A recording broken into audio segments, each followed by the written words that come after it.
Hello everybody, how you guys doing? Thank you again for joining us for another episode with Bushido Gamer. Game with passion, game with honor. Alright, so this is going to wrap up our deck building series. So far we did Titanium Wars, we did Harry Potter Hogwarts Battle, we did High Command for Warhammer, or War Machine High Command. So this is going to be the last of our deck building series. This game is called 3012. It's a deck building game from Cryptozoic. So I'll put the website in there. It's Cryptozoic Entertainment. So this is it's an older game. I think it may have been around like 2015, 2016. I'm not sure. I have to look it up again. But it's a cool game actually. The game basically takes place in like the future. So that's right, the year 3012. It has a pretty cool little lore backstory in the book when you first start the game up. So you have these 5 different races. I guess you can say clans.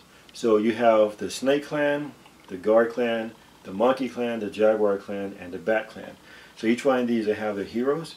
You have weapons and allies that you can get. You have different encounters that you can try to go after, and different action cards that you can use as well.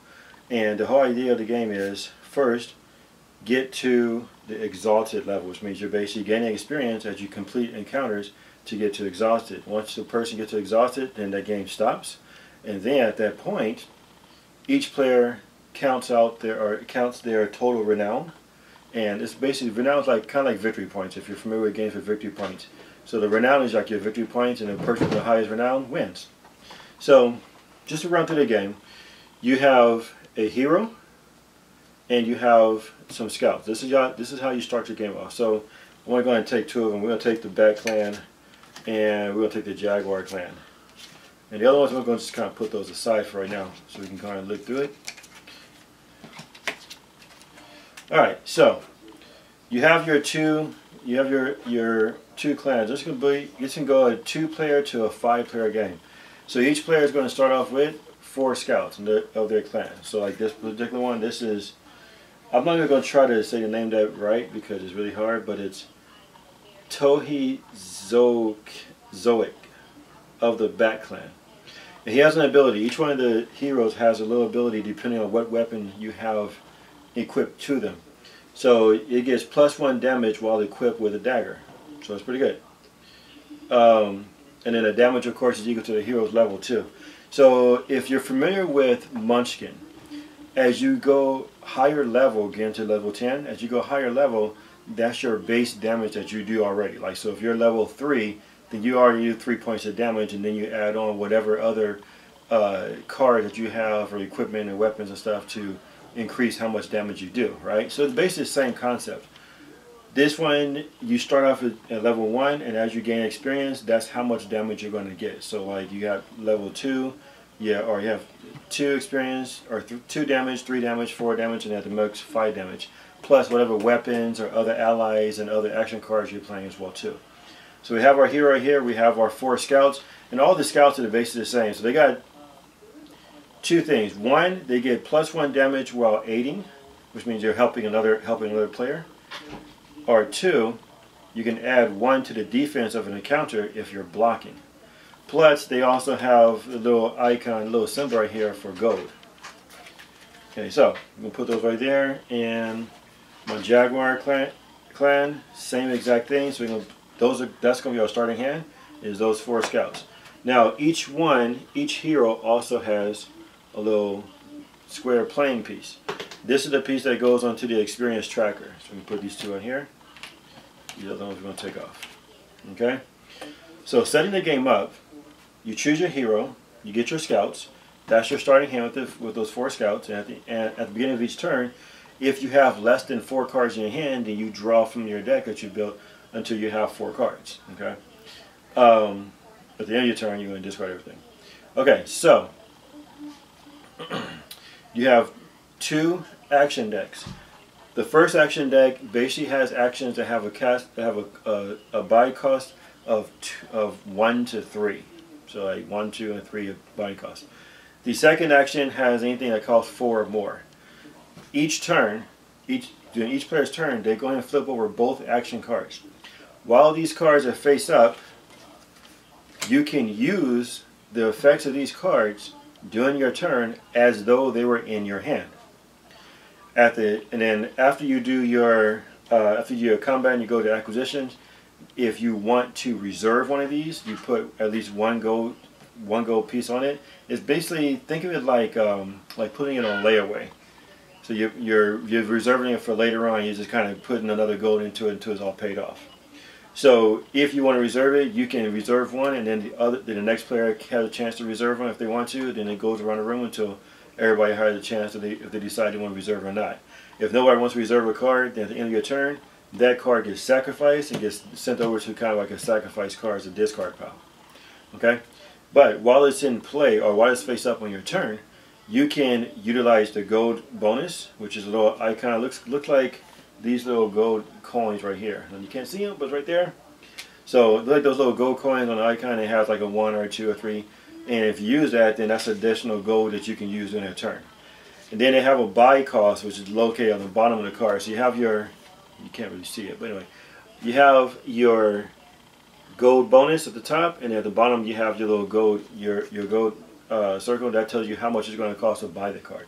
So you can purchase that card and add it to your deck, and then it goes into the mix of everything else. Okay, now those are your action cards. Over here on the left hand, or my left hand side, you have your allies. So when you start the game up, you're going to go ahead and shuffle that deck. You're going to draw the first 3 allies from the deck, and you're going to put them into those spots. It's pretty cool because it has little spots for each different thing. So these are your allies. They all have a bonus amount of gold that they get. They have an attack value that they do, how much damage they do, and they also have a buy-in cost for it too. Plus, some allies work specifically better with a particular hero, and others don't really care. They just work with anybody. So you got, they typically work better with a hero of their own clan. Like for example, I have a Jaguar or Stalker. This one, you get +1 damage if it's equipped with a sword, but you also get +1 damage if your hero is Ixtoki, which is of the Jaguar clan, which is this particular guy right here. So if I'm activating this ally and I have that hero, I get a +1 damage on him, so he does actually 2 damage instead of the 1 he usually does. If I equip him with a sword, now he does 3 damage, and that counts towards everything else too. Okay. On the other side, you have your weapons. So you shuffle that deck, you draw the first 3 cards from the top of the deck, and you put them into the spots on the weapon side. So you have your allies, you have your weapons. Your weapons and allies both have an amount of damage that they do, amount of bonus gold that they give, and how much and amount that it costs to buy that card to keep it permanently in your deck. Okay. Now, the last thing that you're going to look at, the next thing you'll look at is your encounters. So these encounters, they're ranked by defense. So you have your encounter defense 4 to 6, 7 to 9, 10 to 12, and 13 to 15. Basically, what you're going to do is when you choose an encounter, you're going to choose a kind that you think you might be able to do enough damage to win.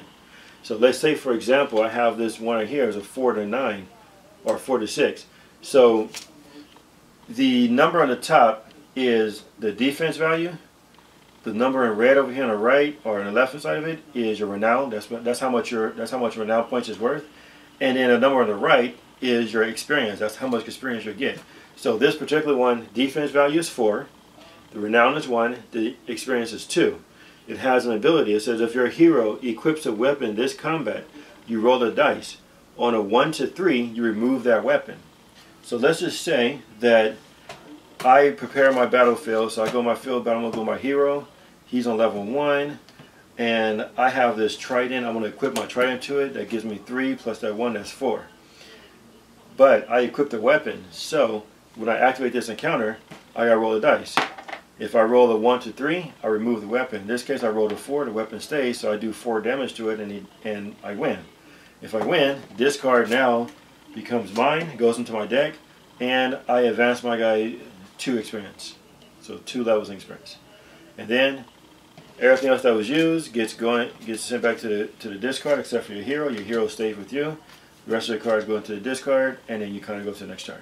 So that's basically how it works. So I'm going to show you, and it's going to be kind of weird, me playing a game by myself, but it's okay. I'm used to doing it. That's how I test games out. Unless I can show my wife how to play. Alright, so I'm going to go through a round with a player, or two players. You don't care. Okay, so we're going to go with here on a Jaguars clan. It's going to go first. He has his 4 scouts. So what we're going to do, we got 2 action cards. The first one's called Berserk. It gives you 1 bonus gold. It costs 2 if you want to buy it. The action here is choose one. All weapon special edition bonuses have an additional +2 damage this combat, or you sacrifice the card to gain your reserve card at no extra cost. Now I don't have any reserve card because we just started, so that's not going to be doing much for me. But I do get 1 bonus gold for it because it has a symbol right there. So I'm going to put that into my thing. And this other one, you roll a dice, and on a 1 or 2, you draw a card. On 3 or 4, you draw 2 cards, and a 5 or 6, you draw 3 cards. I don't have any cards to draw, so neither one of these are going to do me any good. But I might want to keep this later on, so I'm going to hold on to that one for later. Okay. Now, I'm going to go ahead and play my scouts, because my scouts are not going to aid me in combat unless I'm helping somebody or blocking somebody. But they do give me some bonus gold. So they all give me my 3, plus you also start off with 1. So I got basically 5 gold right now. Now, my weapons over here cost 9, 5, and 5. My allies over here all cost 6 and 8. This costs 2, this costs 5. So there's not much I'm going to do in this turn, but what I'm going to do, I'm going to go ahead and actually pay. So I'm not going to buy anything. Yeah, I am. I'm going to pay 2. I'm going to buy Berserk. I'm going to put that over here. That I purchased that one. And then, so that's 2 gold gone. And then I'm going to actually reserve the Serendipity with 1 gold. Yeah, you do it at least with 1 gold. And that leaves me 2 gold left over. So I'm going to end my turn. At the end of my turn, if there's gold that hasn't been used yet, I can pick 1 and only 1 of those gold, and I can save it. And the other ones get sent back over to the thing, or over to the pile. And the cards I used go to my discard pile. Okay? So that finished that turn. Now we go to the second person's turn. So the other person goes, same thing. Beginning of turn, you flip over the 2 action cards. So we have a Poison Dart, which does 1 damage, costs 2 to buy, gives you 1 bonus gold. And we have Nova Metal, gives you +2 damage. Each opponent reveals his hand, then rolls a dice for each weapon revealed. On a 1 or 2, you discard that weapon. For each weapon discarded this way, you add another +2 damage to the person who's going. So it's a pretty cool card. And it gives you 1 bonus gold, and it costs 5. So he already started off in 1. That I forgot to do at the beginning turn. Now what he's going to do is we're going to go ahead and play our 4 right here to get 4 more gold, and we're going to get the 2 bonus gold from these guys too. Okay, so I got 1, 2, 3, 4, 5, 6 plus the 1 right here, so that's 7. So actually I have a good amount of buying power. So in this one, that give me 1, 2, 3, 4. It'd be a good time to show it. Okay, so these have already been played for my scouts for gold. And what I'm going to do is I'm actually going to do 2 things. I'm going to go ahead and buy 1, 2, 3, 4, 5, 6, 7. So I'm going to buy 6. I'm going to pay 6 at least. And I'm going to buy a Bat Sneak. This guy is of the Bat clan, so this sneak is going to give some extra damage when he comes in. But since I just bought him, it goes to my discard pile. So I still have 1 gold left over that I haven't used yet. Now, I'm actually going to go into combat. So I'm going to go and put my guy in. He is level 1, so he's going to do 1 point of damage already by himself. So that's all he wants off the back. I can't use my ally because I just purchased him, so it goes to my discard. But I am going to utilize this card here, which gives me +1 damage. So that makes it 2. I'm going to utilize this one right here. It also gives me +2 more, so it makes it 4. And I'm going to go for this 4 to 6. Let's see what happens. Okay, so I flip it over. This first one is 4, Sanctuary Slime. It has an ability or an encounter effect. It says roll a dice. On a 1 to 3, action cards provided or provide no damage or damage bonuses this combat. So this is going to be suck for me because the whole reason I can win is if with the action cards. So if I roll a 1, 2, or 3, I roll a 6, I'm good. So I do 4 damage to it. It only takes 4 damage, but my opponent can't really do much right now because he has on hand to doing. Otherwise, he could use the scouts to block it and increase the damage. But it doesn't do that, so I win it. This goes to my discard. I have 1 now from that, and I gain 2 experience points. And everything else goes back to my the discard. And I'm actually going to reserve this one, a Nova Metal. And then the other one, I'm going to go ahead and sacrifice it. I'm not going to use it. And then that ends a turn. I don't have any gold to keep, so I'm good. Okay, so that was basically one show. Now, when you have your reserve, you can only reserve 1 card at a time. You cannot reserve more than 1 card. So if you reserve 1 card, you can't reserve another one until you finish paying it off, and then you can get the card and you reserve another card. Also, if you empty out this spot, I'm going to go ahead and replace it with another ally, so that way you have new allies coming in. Okay? Now, in the event that you lose a battle, in fact, actually, we're going to lose one on purpose on this next one. So, first, I shuffle my deck, and I'm going to draw 4 cards. This is what you're going to do at the beginning of each turn. You make sure you have 4 cards in hand. I just basically draw my scouts again. I got 2 of them here, a sabotage and a rough trade. 1 lets me draw a card, and then I can either have the other player or have a player re-roll a dice that they just rolled, or I can gain a gold token. The other one gives me a bonus gold of 1. It costs 2. The one costs 4. And each opponent reveals his hand, chooses an opponent. That opponent discards his hand and then draws 4 cards. So basically, I can screw somebody else's hand over, but I'm not going to do that right now. Alright, so this gives me 1 bonus gold. So I'm going to put that in play here. I'm going to use this one to draw a card, which is cool because I get my action card I got earlier. And I'm going to use the second effect to gain a gold token. So that's another token right there. And let me see here.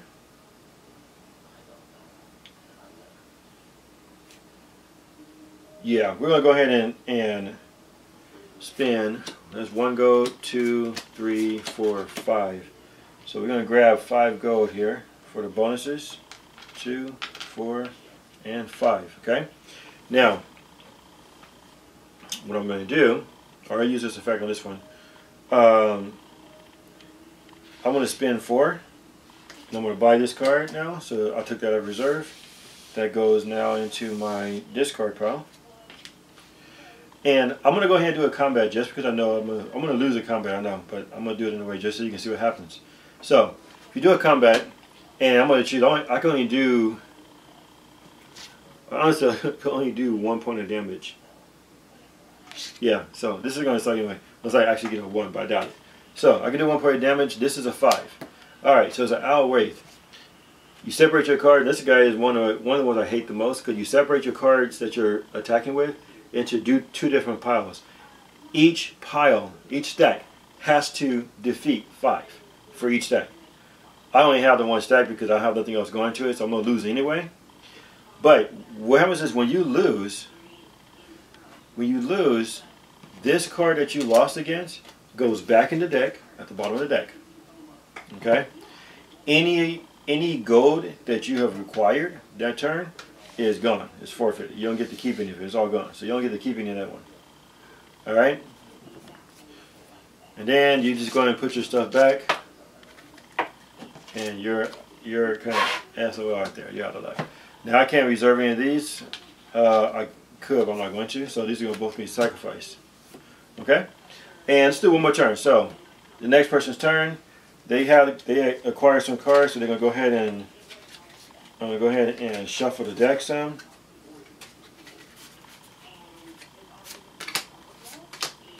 Draw the 4 cards, which are cool. I like to reveal the top 2 cards. We have Rampage and Crude Explosion again, same as we had before. Alright, so I'm going to do this one. Use Rampage. It costs 3, but I'm not going to use it. I'm going to sacrifice Rampage to skip my combat phase. No, I'm not going to do that. I'm going to use this one to give me 3 damage. So this one's going to give me 3 damage. And I'm going to spin. I'm going to put out my bat sneak. So my bat sneak gives me +1 damage if it's equipped with a dagger. I don't have a dagger equipped to it, so that's not going to happen. But also, if it's equipped, if my hero is Tohizotz, which is the Bat Clan guy, which is this guy, then, put that in play, then it allows me to re-roll any dice doing this combat. So that's cool.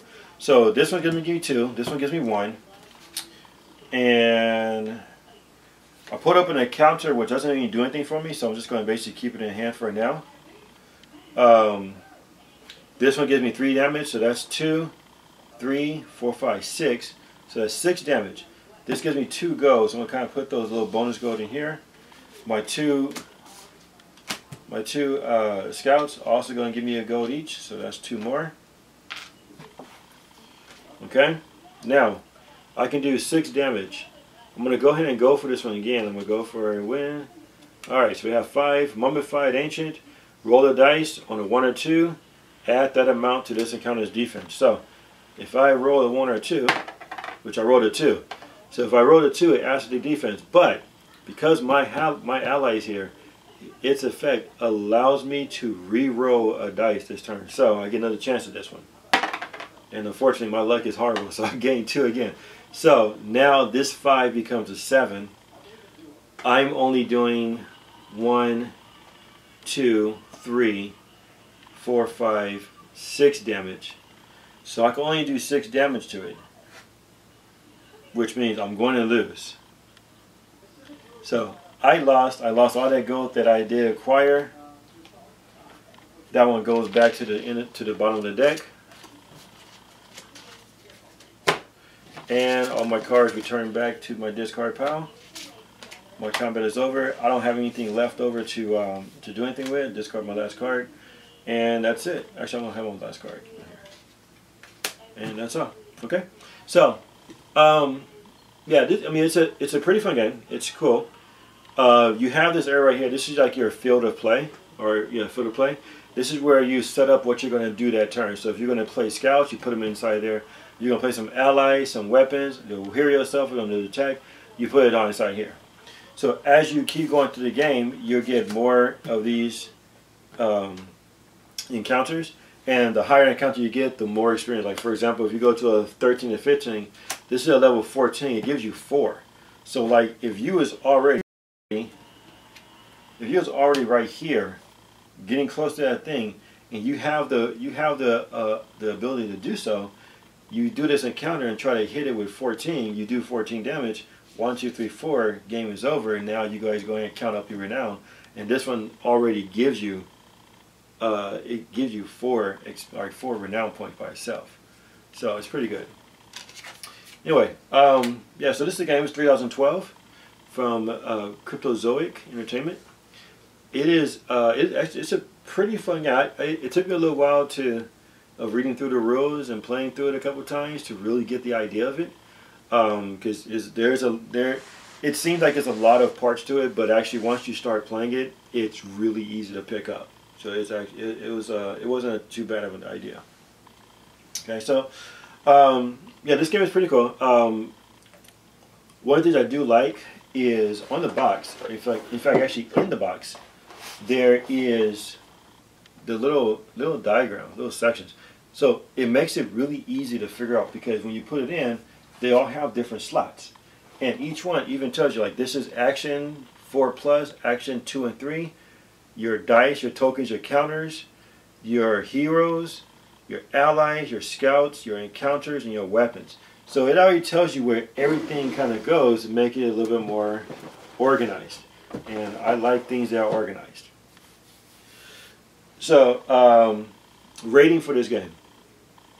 Gameplay, fun factor, replayability, theme, and rules. So, gameplay. The gameplay is pretty quick, pretty solid.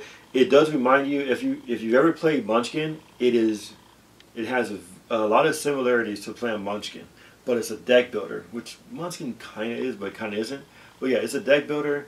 it gives you that same feeling as playing Munchkin, where you can help your opponents, because then if you help them, you gain the experience that they gain, which is basically half the experience. So if it's 4, you get 2 and they get 2. So if you help them, you climb as well as they do. Or you can go against them. Here's the thing. Now, if you block an opponent when they're doing an encounter and they lose, then you gain the experience instead. So that's a nice little bonus right there. So if you make them lose, if you help for them to lose, you gain the experience and they don't get the experience. If you help them win, then you both get the experience. So I mean, for you to help or not help, either way, it's kind of a win. Or unless they win when you're trying to block them and then you lose. So gameplay, it's an easy game to play. Once you get the hang of it, once you start playing it, it's really easy to pick up. So out of 5, I would give it a 4.5. As far as the theme, it has a pretty cool theme. It's kind of, it actually is kind of dark, because I mean some of the stuff in here looks like it's just like demonic creatures and stuff like that, which is actually cool because it fits along with everything else. I mean, you got like these like weird creatures and stuff that's coming out, but it's like, you know, 3012, and with the lore that it has inside the book, it actually makes it even fit even better. So it's kind of like it looks ancient, but it's not. So the theme, I like the theme. The theme is really cool. The graphic, the pictures and stuff are pretty nice to look at and stuff. So I'll give it about a 5 on the thing. For the fun factor, it is a fun game. It might take a while for you to try to really get into it. For that, I'll probably give it about a 4.5. But once you get into it, though, it's a fun game to play, and it kind of goes back and forth. And there's not that much sitting around waiting, because it's everything cut and dry. It's like either you're going to buy the weapon, or you're going to buy it, or you're going to buy an ally, or you're going to use the action card, and you're going to do an encounter. Simple as that. Because if you ever looked at other deck builders, sometimes while you're waiting around for one person to figure out, let me see, which one of these 40 cards am I going to buy, you get bored. This one, you don't get that boredom. So I'd say the fun factor on here would be a 5, definitely. The replayability, I think it actually has a pretty good high replay value. I like the fact that there's always going to be random allies and random weapons, plus the action card itself also shuffling random too. So you never know what weapon or what ally are going to come up, so and what encounter you're going to go against, or what action is going to come up that you can use as well. So I would say, you know, for the replay, it's pretty good because it gives you a variety. So I would say I'll give it a 4.5 for the replay. I'll give it a 5 for the replay, actually, to tell you the truth. It's because it is that fun to play. Or I like playing stuff, so that could be biased. Now, the rules. Okay, so the rules in here were a little difficult to comprehend at first. It took me a couple of read-throughs. One thing is that, you know, a lot of these games that we've been reviewing, they got these massive rule books.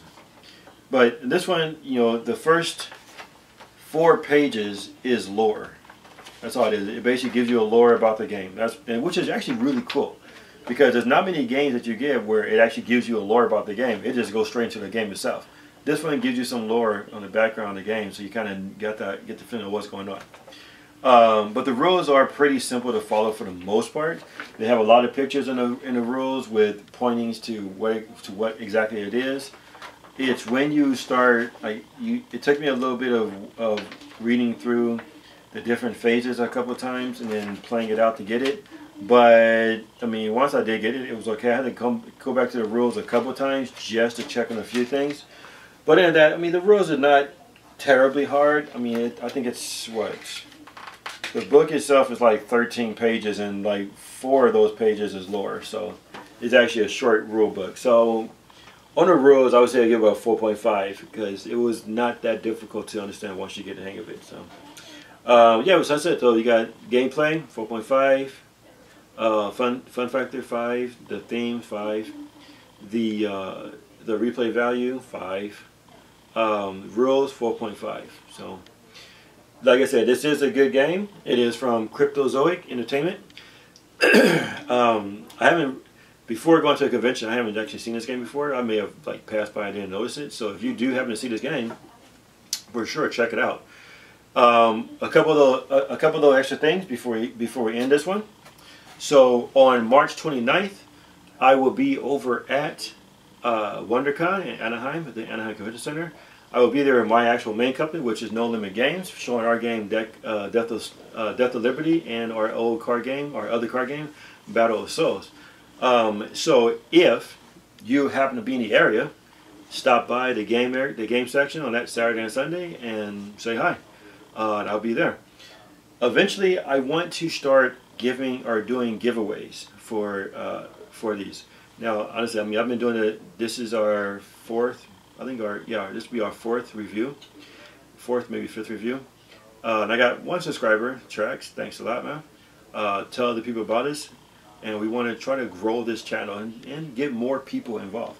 I haven't really got much feedback yet from anybody about how I'm doing, so hopefully I'm doing good. For those who actually watch, I think we have about 20 or so visitors or people who watch this.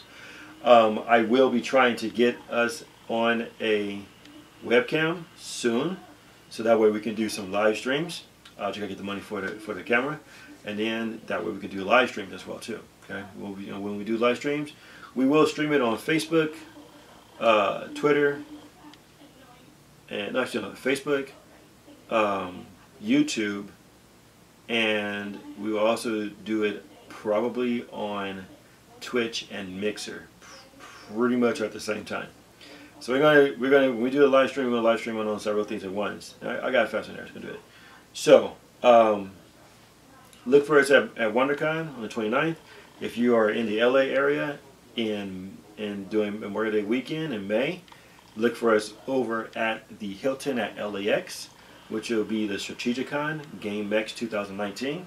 And in April 14th, I believe, that weekend, we will be in San Diego over at the Crown Plaza Hotel for Kingdom Con.